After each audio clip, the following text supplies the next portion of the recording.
گواہ ہے کہ جب بھی عرض وطن پر کوئی کٹھن وقت آیا تو MQM نے سب سے پہلے جلتی پر تیل چھڑکنے کا کام کیا اور پاکستان کو غیر مستحکم کرنے میں کلیدی کردار ادا کیا۔ بعد ازاں یہی تاثر دینے کی کوشش کی کہ MQM ایک مظلوم جماعت ہے اور پاکستان میں ہمیشہ سے مہاجروں کے ساتھ اچھا سلوک نہیں رکھا جاتا۔ مجھے پاکستان کا دشمن ثابت کیا گیا صرف اس لیے کہ میں نے ان بڑے جاگیرداروں کے آگے سر جھکانے اور اپنا نظریہ بیچنے، بلڈنگیں بنانے، انڈسٹریاں بنانے، ملک کا خزانے سے قرضے لے کے دولت مند بننے سے میں نے انکار کیا۔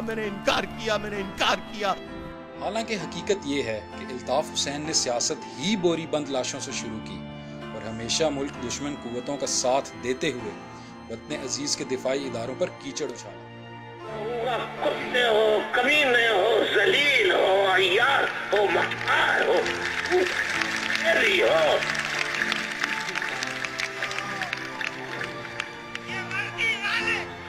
گھرے کے بچے ہو، الو کے پٹے ہو۔ الطاف حسین اور MQM ہمیشہ سے پاکستان مخالف رہے ہیں اور اسی لیے الطاف حسین اپنی تقاریر میں بھی کہہ چکے ہیں کہ بر صغیر کی تقسیم تاریخ کی بہت بڑی غلطی تھی۔ The division of the subcontinent was the greatest blunder in the history of mankind. Bharat کی پاکستان سے دشمنی روز روشن کی طرح آیا ہے اور MQM نے ہمیشہ پاکستان کو غیر مستحکم کر کے بھارت کا ساتھ دیا۔ اس بات کی سچائی کا اندازہ ماضی قریب میں MQM کے مرکزی دفتر 90 سے برآمد ہونے والا غیر قانونی بھارتی ساختہ اسلحہ اور MQM کے گرفتار شدہ کارکنان کے پولیس کو دیے گئے بیانات سے اچھی طرح لگایا جا سکتا ہے۔ یہاں تک کہ الطاف حسین نے خود اپنی تقریر میں بھارتی ایجنسی را سے مدد بھی طلب کی۔ میں را سے درخواست کرتا ہوں کہ را والوں MQM کا کھل کر ساتھ تو دے دو۔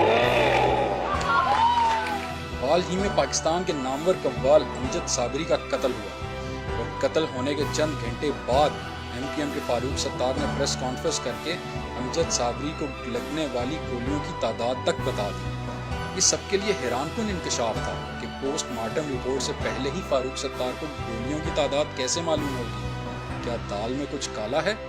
بعد ازاں الطاف حسین نے خطاب کرتے ہوئے یہ کہہ دیا کہ ان کے پاس ٹھوس شواہد موجود ہیں کہ امجد صابری کا قتل فوج نے رینجرز کے ساتھ مل کر کروایا ہے۔ Many evidences clearly indicate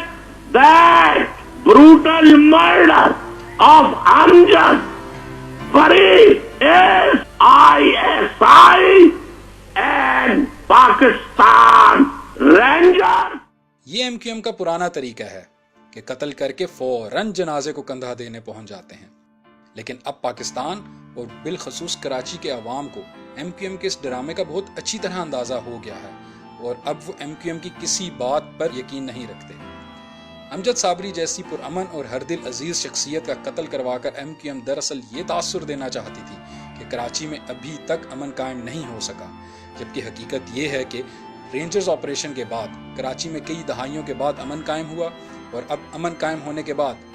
جب MQM کو کراچی اپنے ہاتھوں سے جاتا نظر آ رہا ہے اور الطاف حسین کا جناح پور کا خواب چکنا چور ہوتا دکھائی دے رہا ہے، اس لیے MQM نے ایک بار پھر مہاجر کارڈ کھیلا اور اپنی ہی برادری کے فرد امجد صابری کو قتل کروا کر فوج پر الزام لگا دیا اور یہ تاثر دینے کی کوشش کی کہ فوج اور رینجرز کراچی کا امن بحال کرنے میں ناکام ہو چکے ہیں،